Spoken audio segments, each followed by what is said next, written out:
Dios les bendiga, amadas hermanas, en este precioso día, nuevamente que el Señor nos regala para estudiar su palabra. Es un gran gozo y un gran privilegio poder compartir juntas nuevamente este precioso libro de la carta del apóstol Pablo a los romanos. Es nuestra oración constantemente de que cada vez que abrimos su palabra y estudiamos, sea su Espíritu Santo en la vida de cada una de nosotros, abriendo nuestro corazón, nuestra mente, para poder entender su palabra, sus verdades. Y no solamente eso, sino que seamos hacedoras y no solamente oidoras de su palabra, sino que podamos crecer también en el conocimiento de Cristo Jesús a través de ella. Y bueno, seguimos con este maravilloso estudio de Romanos. Empezamos ya con el capítulo número 2 de esta carta. Nuestra hermana ya nos dio la introducción a este libro y fue de muchísima bendición y aprendimos mucho de todo este libro. Hemos estado estudiando todo el capítulo 1 y ahora vamos a continuar con el capítulo 2. Antes de seguir con el estudio, quiero más o menos leer la primera parte del capítulo número 2 de Romanos que lo vamos a estar estudiando el día de hoy. El capítulo 2 de Romanos empieza así. Por lo cual, eres inexcusable, oh hombre, quien quiera que seas tú, que juzgas, pues en lo que juzgas a otros, te condenas a ti mismo. Pues en lo que juzgas a otro, te condenas a ti mismo. Porque tú que juzgas haces lo mismo. Mas sabemos que el juicio de Dios contra los que practican tales cosas es según la verdad. Y piensas esto, oh hombre, tú que juzgas a los que tal hacen y haces lo mismo, ¿que tú escaparás del juicio de Dios? ¿O menosprecias las riquezas de su benignidad, paciencia y longanimidad, ignorando que su benignidad te guía al arrepentimiento? Pero por tu dureza y por tu corazón no arrepentido, atesoras para ti mismo ira para el día de la ira y de la revelación del justo juicio de Dios, el cual pagará a cada uno conforme a sus obras. Vida eterna a los que, perseverando en bien hacer, buscan gloria y honra e inmortalidad. Pero ira y enojo a los que son contenciosos y no obedecen a la verdad, sino que obedecen a la injusticia. Tribulación y angustia sobre todo ser humano que hace lo malo, el judío primeramente y también el griego. Pero gloria y honra y paz a todo el que hace lo bueno, al judío primeramente y también al griego. Porque no hay excepción de personas para con Dios. Porque todos los que sin ley han pecado, sin ley también perecerán. Y todos los que bajo la ley han pecado, por la ley serán juzgados. Porque no son los oidores de la ley los justos ante Dios, sino los hacedores de la ley serán justificados. Porque cuando los gentiles que no tienen ley hacen por naturaleza lo que es de la ley, estos, aunque no tengan ley, son ley para sí mismos, mostrando la obra de la ley escrita en sus corazones, dando testimonio su conciencia y acusándoles o defendiéndoles sus razonamientos, en el día en que Dios juzgará por Jesucristo los secretos de los hombres conforme a mi evangelio. Aquí leímos, hermanitas, desde el versículo 1 hasta el versículo 16 de Romanos capítulo 2. Y vamos a ir desglosando, como siempre, versículo a versículo, este maravilloso capítulo del día de hoy. Se ha especulado mucho o discutido mucho entre los teólogos y entre los comentaristas si esta primera parte de este capítulo número 2 se refiere a judíos o al hombre de altos ideales y vida moral en general. De hecho, la persona a quien los versículos del 1 hasta el 16 están dirigidos es identificada en esta parte de las Escrituras solamente por la frase oh hombre. Y ya después en el versículo 17, Pablo se dirige específicamente al judío al decir, tú tienes nombre de ser judío, aunque dice que en el 2:9 después y en el 10, aunque hay referencias al judío y también al griego, igualmente. Pero muchos piensan y muchos argumentan que Pablo se está refiriendo al judío desde el versículo 1 en adelante.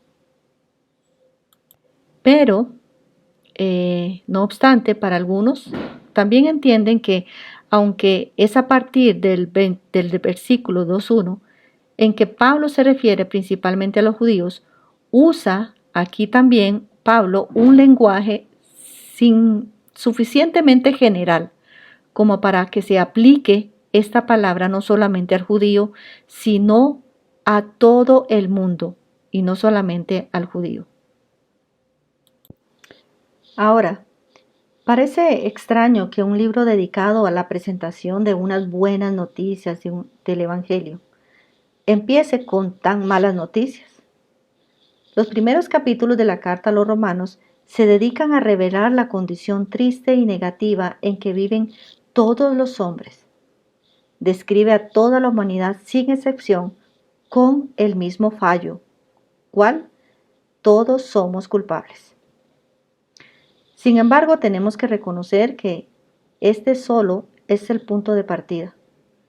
Es un hecho que todos estamos bajo pecado y merecemos el juicio de Dios y todos estamos condenados a la muerte eterna. Y esta es una realidad. Por esa misma razón, las buenas nuevas en cuanto a la salvación son tan buenas y tan agradables. El Evangelio nos enseña que a pesar de la condenación que ameritamos, Dios ha provisto el remedio.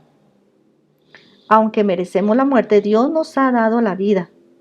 Estas sí son buenas nuevas, ¿verdad que sí, hermanas? Son buenas nuevas, preciosas, preciosas noticias, buenas noticias. Antes de poder apreciar el valor de este regalo, sin embargo, tenemos que reconocer el lamentable estado en el cual nos encontramos nosotros. Por eso debemos escuchar las palabras condenatorias que Pablo presenta en esta primera parte del libro. Solo así vamos a poder comprender la necesidad del Evangelio que cada una de nosotros tenemos. Ahora, en el folleto tenemos la pregunta, ¿quién es inexcusable y por qué? Dice el versículo 1. Y vamos a leer qué dice el versículo 1. Dice, por lo cual eres inexcusable, oh hombre, quien quiera que seas tú, que juzgas, pues en lo que juzgas a otro, te condenas a ti mismo, porque tú que juzgas, haces lo mismo. Y la segunda pregunta en este versículo, o en este capítulo es, ¿por qué no debemos de juzgar a nadie? Dice, y esa es una pregunta personal, ¿por qué no debemos juzgar a nadie según el versículo 1? Pablo empieza este capítulo 2 señalando que aquellos que condenan a los demás ponen su propia vida en peligro porque ellos también son culpables de los mismos pecados. Alguien dijo una vez, es siempre más fácil ver la paja del ojo ajeno que ver la viga en el ojo propio. Aquí se condena a todos los que piensan que están en condición moral de juzgar a los demás, no solamente un grupo de judíos o gentiles, sino todos.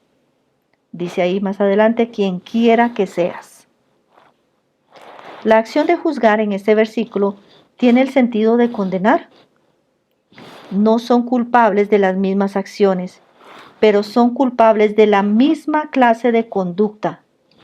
Tal vez no están cometiendo el mismo pecado que los demás, pero son culpables de la misma clase de conducta, la de pecar, contra la luz que tenían sobre el bien y el mal.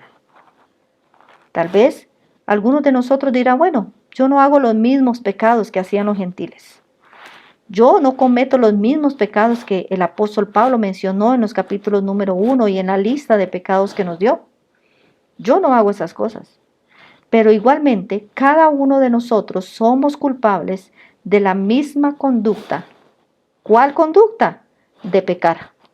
¿De pecar contra quién? Contra Dios. No cometemos los mismos pecados, pero cometemos otros pecados. Entonces estamos haciendo lo mismo. A menudo los pecados que vemos con más claridad en otros, dicen por ahí, son los que tienen raíces en nosotros mismos. Si nos miramos con cuidado, descubriremos que cometemos el mismo pecado en las más diversas formas socialmente aceptables. Por ejemplo, un chismoso o una chismosa quizás critique con obstinación a otros que chismean en su contra, y así sucesivamente. Entonces, bueno, la respuesta más simple y satisfactoria a ese problema es reconocer que, aunque en el capítulo número 1 del 18 hasta el 32, Pablo se refería específicamente al pecado de los gentiles y de toda la raza humana, no se limita solamente a los gentiles en esta parte, sino que todo el mundo está incluido en esta condenación. Los pecados de toda la humanidad están ahí. En este caso, en el capítulo 2 del versículo 1 en adelante, es una aplicación específica y lógica a un grupo especial, o sea, a los judíos, de esa condenación en general. Primero los habló de una condenación en general y ahora Pablo nos lleva a una aplicación lógica de ese capítulo número 1, nos da el capítulo número 2 y nos da una aplicación lógica, en este caso en especial a los judíos, de esa condenación general. Entonces podemos resumir de la siguiente manera. Mientras en el capítulo 1 se tiene en mente principalmente a los gentiles, se condenan los pecados de todos los hombres. Pero aquí en el 2.1, mientras los judíos están en el centro de la escena de Pablo en este momento, se condena a todos los que piensan que están en condición moral de juzgar a los demás. El apóstol ahora se dirige a un lector imaginario en segunda persona en singular. Esta técnica del apóstol era muy empleada en la época en la que Pablo escribió para hacer como una exposición o que la exposición fuera como un poco más dinámica. La expresión que vemos ahí, que no tienes excusa, se usa en el mismo término del capítulo 1 cuando Pablo la usó a los paganos o a los gentiles, en el capítulo 1:20. Es igualmente aplicable aquí a los judíos. A veces se usaba en un sentido legal para la persona que no tenía una defensa que podía justificar su conducta ante los tribunales. Los gentiles no tenían excusa al rechazar la revelación de Dios para seguir su propio camino. Tampoco tienen excusa los que se constituyen en jueces, sean judíos o sean moralistas o sean religiosos, sean cristianos, para condenar los pecados de otros. La acción de juzgar en este versículo tiene el sentido de condenar. Cuando juzgamos, estamos condenando a alguien. Y en esta primera parte del capítulo número 2, pareciera como que Pablo le contesta a una persona que está muy contento o está muy alegre de cómo es él. Él puede decir, qué contento que estoy yo porque soy mucho mejor que los gentiles que Pablo acaba de describir en el capítulo 1. Y alguien podría decir, bueno, yo soy mucho mejor que las personas que Pablo describió en el capítulo número 1. Y la lista de pecados que él hizo, yo jamás la voy a cometer o cometo algunos, pero tan graves no cometo pecados. Y Pablo parece como que le responde en este capítulo 2 a ese tipo de personas. Porque se creen mucho mejor que otros. Y dirán, Dios va a ser bueno conmigo. Porque a pesar de que caigo en algunos de los pecados del que es culpable el gentil, yo desde pequeño, desde joven he aprendido a crecer en la iglesia, he sirvo al Señor en diferentes ministerios, sigo los preceptos de una religión que me enseñaron mis padres desde pequeños y sé que Dios tendrá en cuenta todo eso y no me condenará porque yo pequé en las mismas cosas que ellos pecaron, pero Dios va a ser bueno conmigo. Y son pensamientos totalmente equivocados. Y Pablo parece responderle a esta persona o estos pensamientos. Y le dedica totalmente esta primera parte, desde el versículo 1 hasta el versículo 16, a aclarar estos pensamientos de algunas personas. Y dice en el versículo del 1 hasta el 3, dice, si juzgas a otro, te condenas a ti mismo. También en el 4 al 5 le responde, si malgastas las riquezas de la bondad de Dios, acumulas tesoros de ira para el día de la ira de Dios. Y finalmente, desde el versículo 1 al 16, Pablo le responde, es importante conocer los principios sobre los cuales se basará el justo juicio de Dios. Entonces, en este primer versículo, o en estos primeros versículos del capítulo 2, no solamente está incluido el judío, como ya vimos, sino toda persona que piensa y actúe de la misma manera que Pablo expresa aquí. Podría tratarse de una persona intelectual, de una persona muy estudiada, podría tratarse de un moralista, podría tratarse de un religioso, podría tratarse de un judío o no un judío, o incluso puede ser hasta un cristiano de alguna denominación, pero que todavía no ha nacido de nuevo y no conoce el Evangelio. En el versículo 1, Pablo describe ahí, dice, que juzga a otros, pero al juzgar a otros, se condena a sí mismos. Él dice ahí, por lo cual eres inexcusable, oh hombre, quien quiera que seas tú, porque juzgas, tú que juzgas, pues en lo que juzgas a otro, te condenas a ti mismo, porque tú que juzgas, haces lo mismo. Aquí Pablo nos está hablando de una persona indefinida, de un hombre, de una persona cualquiera, un hombre, una mujer, que, que por conocer los preceptos o las leyes morales de Dios y de la ley, sabe distinguir lo que está bien y lo que está mal. Y es una persona que puede estar de acuerdo con todo lo que Pablo dice en el capítulo número 1. Sin embargo, por no haber experimentado el poder transformador del Evangelio, o sea, una persona que no ha nacido de nuevo, carece del poder espiritual indispensable para vivir una vida de santidad y pureza. Puede condenar el pecado en los otros, pero no puede dejar de cometer los mismos pecados que condena.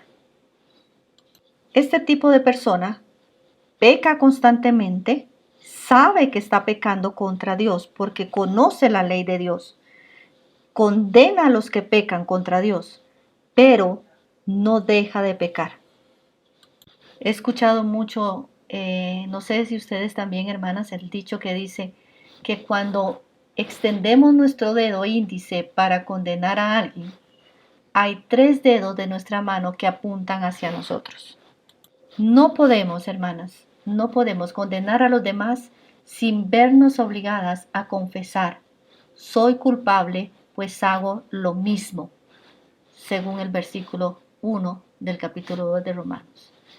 Entonces viene la pregunta, después que vamos a ver más adelante, ¿y piensas que tú escaparás? Y obviamente la única respuesta posible es no escaparás, no escaparemos. ¿Piensas que porque Dios te condenó en forma fulminante en la vida, tampoco te condenará en el juicio? Si te alcanza tu propio juicio de condenación, ¿cuánto más te alcanzará el juicio de Dios? Apóstol Pablo, dice el apóstol Pablo, no tiene ninguna excusa para presentar ante el juez. El juicio de Dios es una cosa seria que no se puede tomar a la ligera de ninguna manera. Ahora, esa expresión ahí, cuando dice el apóstol Pablo, por lo cual no tienes excusa, oh hombre, quien quiera que seas tú, que juzgas. Literalmente Está diciendo con estas palabras que estamos sin defensa legal cuando juzgamos a otra persona.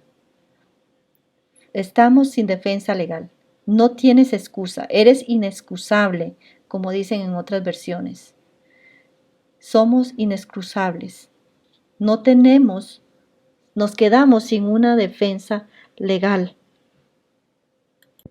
En el capítulo anterior, el capítulo 1, Pablo nos dio una descripción total de los gentiles, como vimos en los estudios anteriores, de los pecados tan evidentes del hombre o de los gentiles y de esa falta de justicia que carece el hombre. Ese hombre que le dio la espalda totalmente a Dios y que Dios los entregó, o el Señor los entregó a todo tipo de pecados y vicios y que son repugnantes y desagradables delante de Dios. Pero en esta sección del capítulo 2 es impresionante porque Pablo hace como si le hablara a una persona que está de acuerdo con su denuncia y está de acuerdo con todo lo que Pablo escribió anteriormente en el capítulo 1. Y en efecto, esa persona puede decir: Pablo, tienes toda la razón. La gente que hace esas cosas es evidentemente que está alejada de la gracia de Dios y se merece el terrible destino del juicio de Dios que le aguarda. El enfoque de una persona que es moralista se fundamenta en el principio de que la gente tiene que llevar una vida mejor si es que quiere mejorar su imagen delante de Dios. La suposición de la persona que es moralista es que él sabe lo que es mejor y lo que hace. Esa persona se cree más justa que los demás.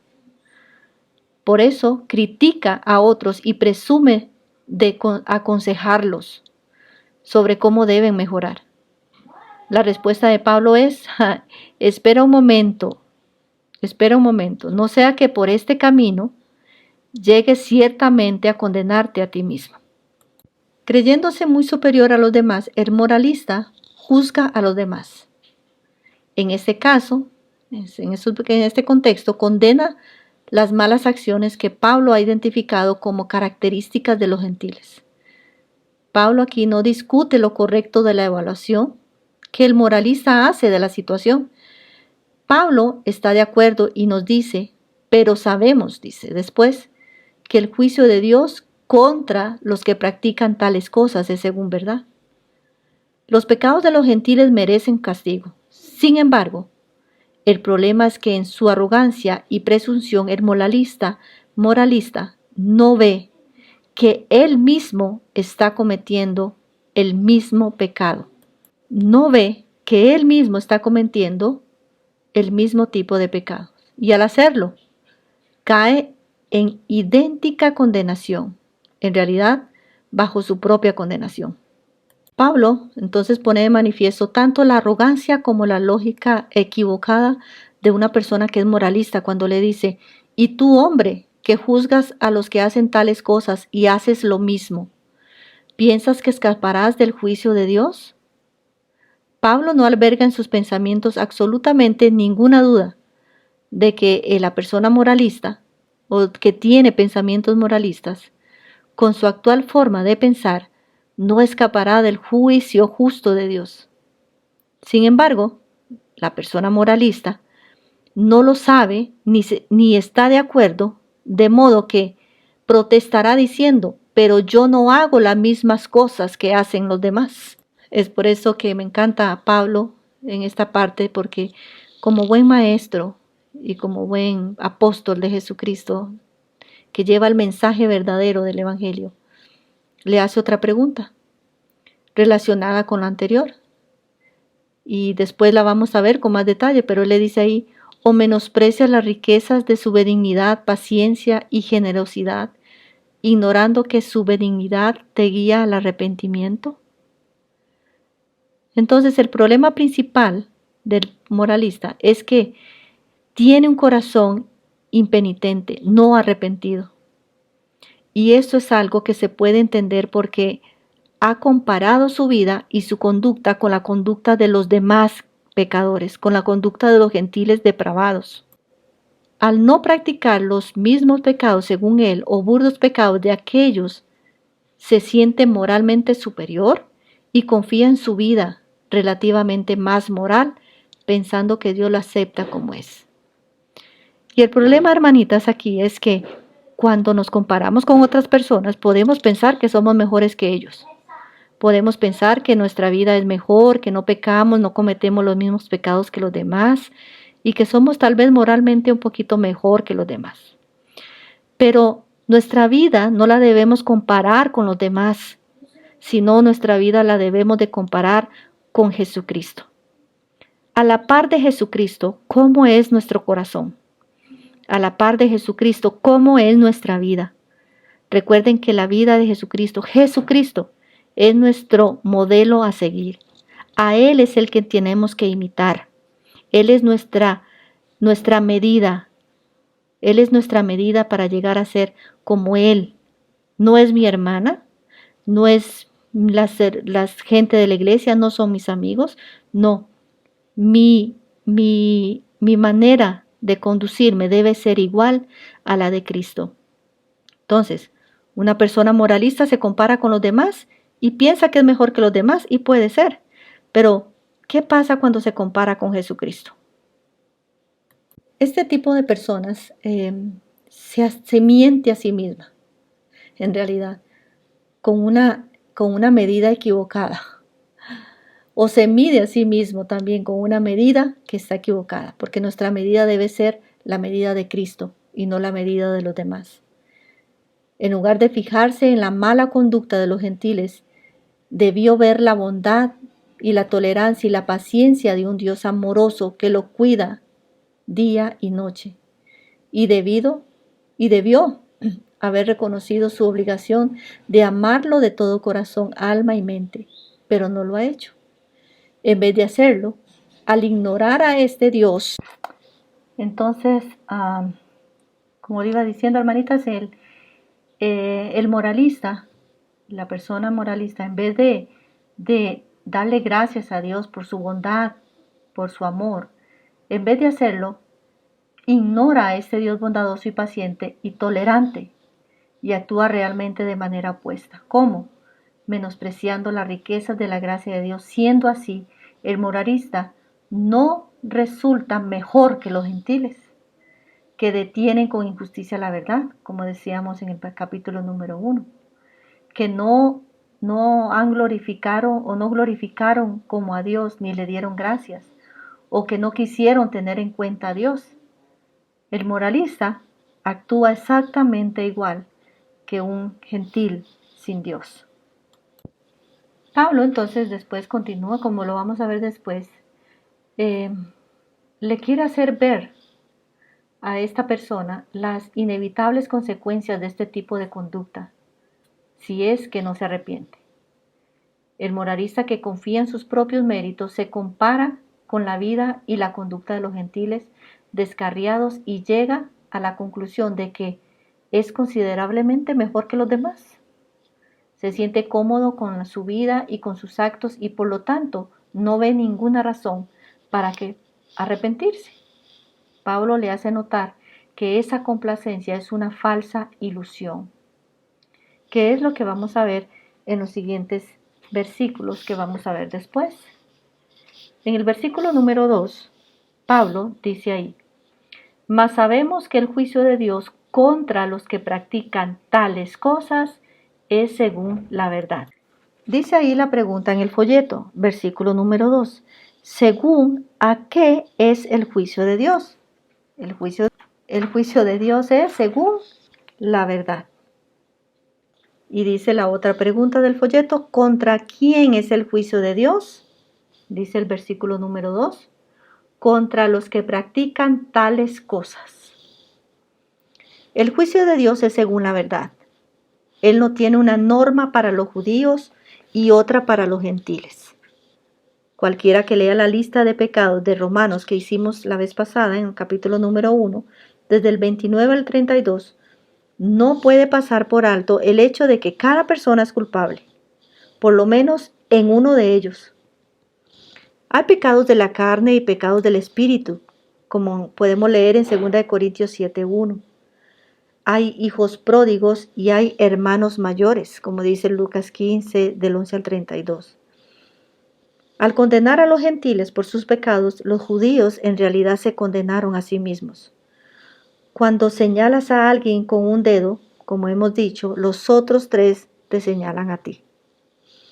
Lo que se da por sentado aquí es que el juicio de Dios es según verdad. La sentencia de Dios es según los hechos. En el juicio no tendrá importancia nacionalidad o privilegios, sino hechos. Si deseamos evitar el castigo y vivir con Cristo para siempre, todos, no importa si somos homicidas, irrespetuosos, ni si somos ciudadanos honestos, trabajadores, excelentes, debemos depender por completo de la gracia de Dios.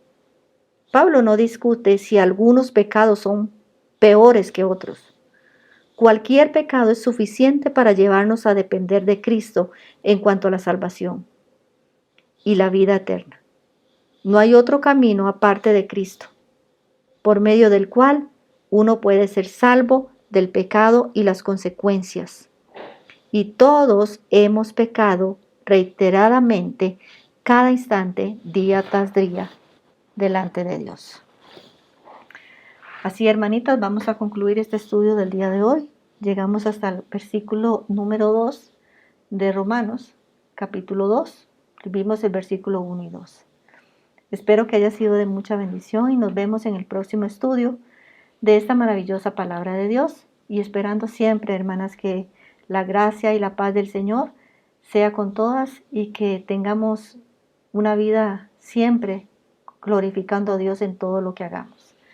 Dios les bendiga, mis hermanas, y nos vemos pronto en el siguiente estudio.